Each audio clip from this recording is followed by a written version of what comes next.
Hey neighbor, welcome back to ARTV Rogue. My name is John, and it's time for a quickie review of the 8th studio album by the alternative rock band The Maine, XOXO, from Love and Anxiety in Real Time. This follows up their trend of putting out a record about every 2 years, almost exactly. They've been so consistent. I've always preached about The Maine being one of those bands that I love, not only because of their kind of DIY grassroots efforts and the way they are to their fans, very good, and the music too, obviously. It soundtracks some of the most important moments of my life, whether that be coming of age like a decade ago. They were around with the same lineup from 2007 all the way to 2021.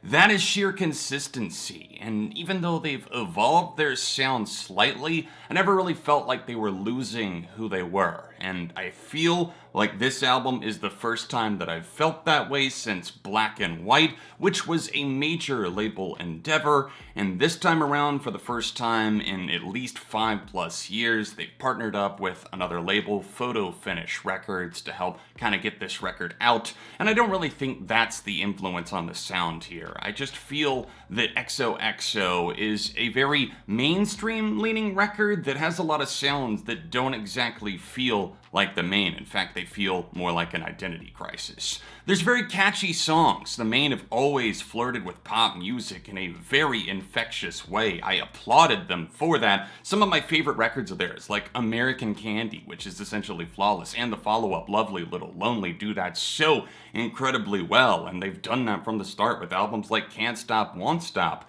But the line was at the lyrical content and the way that the production kind of didn't swallow certain members.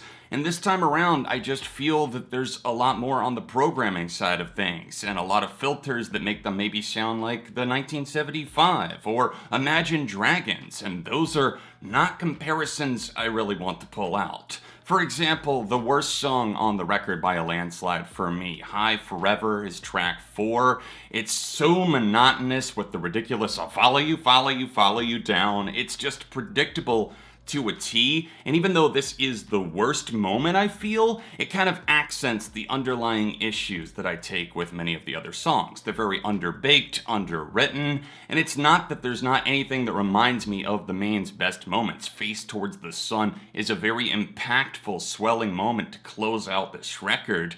There's just so many inconsistencies in between. It's like one hit, one miss, we're playing Battleship, and I can't entirely see where they're coming from. I think that the writing definitely continues to falter on some of the other tracks like Lips. It feels like a rehash of Bad Behavior meets English Girls meets maybe some other song from their discography that they've already made. I just don't feel ingenuity when I listen to this album, and that's very disappointing for The Maine. And although I did feel that their last album in 2019, You Were Okay, was a slight step back from the achievements they had made on the previous two before that, there were still so many fiery moments of passion and emotion, from Flowers on the Grave to One Sunset being incredibly catchy, and Slip the Noose just really transcending and becoming one of my favorite songs by the band.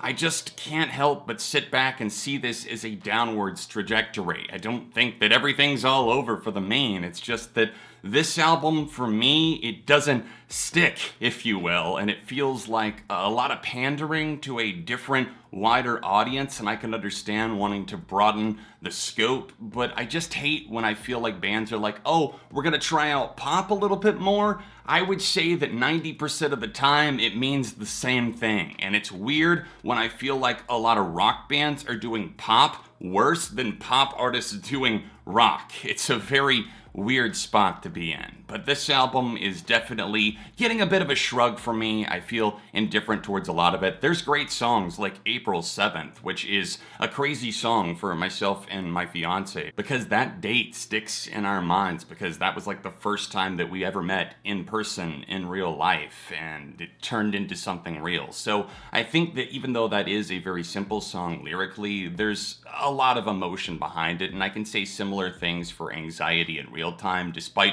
not really liking the whole lit like a cigarette line. I just feel like there's moments like that, little things that undermine the integrity of the album, and also vocal cues and production choices that try to make them sound like something other than themselves. And the instrumentation on this album, it's just very watered down. It suffers and it doesn't always feel like an entire band effort. I'm not really feeling XOXO from Love and Anxiety in Real Time, but I would like to know what you guys are thinking too. I think this has to be one of the most disappointing records that I've heard so far this year. It's by no means awful, it's just that they can do so much better, and that's partially what I rate based on. So I'm giving this a 2.5 out of 5.